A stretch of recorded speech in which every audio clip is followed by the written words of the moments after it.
Let's get to the last game of the night. We have betting lines available for 10:10 Eastern Start Time. The Arizona Diamondbacks there in Dodger Stadium to take on the Dodgers. Ryan Nelson for the D-backs. It'll be Yoshinobu Yamamoto for the Dodgers. Dodgers a north of a $2 favorite in this game with a price of minus 205, plus 184 for the D-backs here. Griffin total set at 9.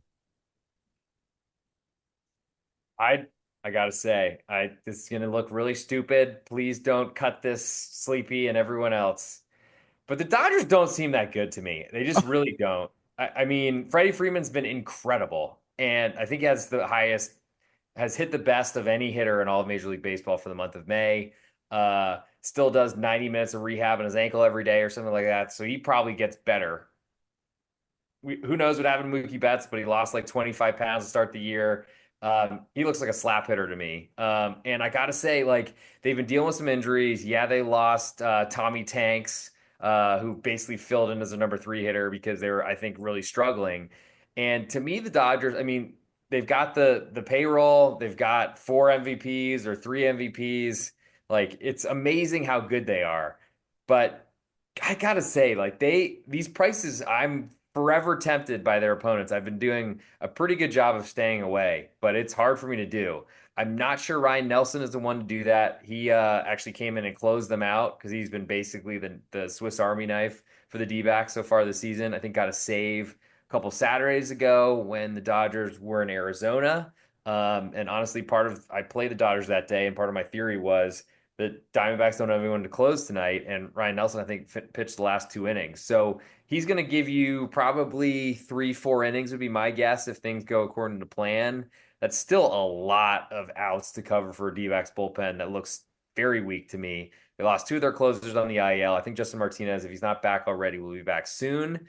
Um, Yamamoto's been great and probably deserves to be this big of a favorite. He's not really one of the pitchers I'm looking to be against, but you mentioned Clayton Kershaw. He's for sure on the list.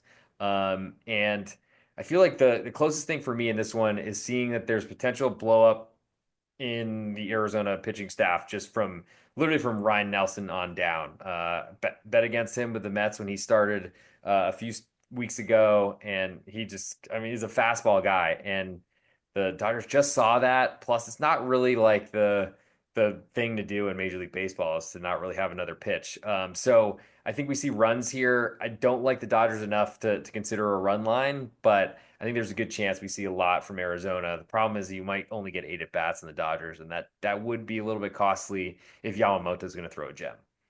Yeah, and I think we know what you mentioned about Dodgers not being great this season. I don't think they can afford to not be great because you have three other teams kind of breathing down your neck in that NL West division, and you have to take every game. Not every. I mean, you got to play, I guess, serious baseball. My question was like, does it seem to us that the Dodgers are quote unquote maybe bored of the regular season and just want to get to the postseason?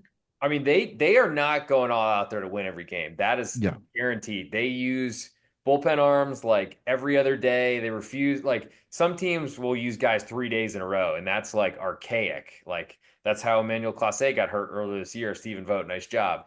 But like the Dodgers, I feel like are so conservative about that. They use the IL, they abuse the IL. They just put people on there for like I swear to God, they like wake up and poke themselves in the eye and say, "Sorry, you're on the IL." And somehow Major League Baseball like, "Okay, sure, you can shuttle someone else in," but I mean, you're totally onto something, and I think that helps in some ways because they don't feel the pressure maybe as much, but they're also all trying to like win jobs to eventually pitch in the World Series. So, um, to me, that's like as a big favorite every night, that there's a lot of opportunity and value to go against them. It's just somehow picking your spots. I don't know the best way to do that. yeah. So Yamamoto did have a start a couple of weeks ago against his Diamondbacks team in Arizona. 5 innings, 5 earned runs, probably his worst start of the season. Um, Grand slam he gave up, I know. yeah. So I think we can see runs in this game here. I mean, the total is a little bit reflecting that here at 9. Um, Dodgers team total over. I mean, it's a square play, but you mentioned the bullpen there for the Diamondbacks. You're really not, or we're really not sure how many innings you're really going to get out of Ryan Nelson there.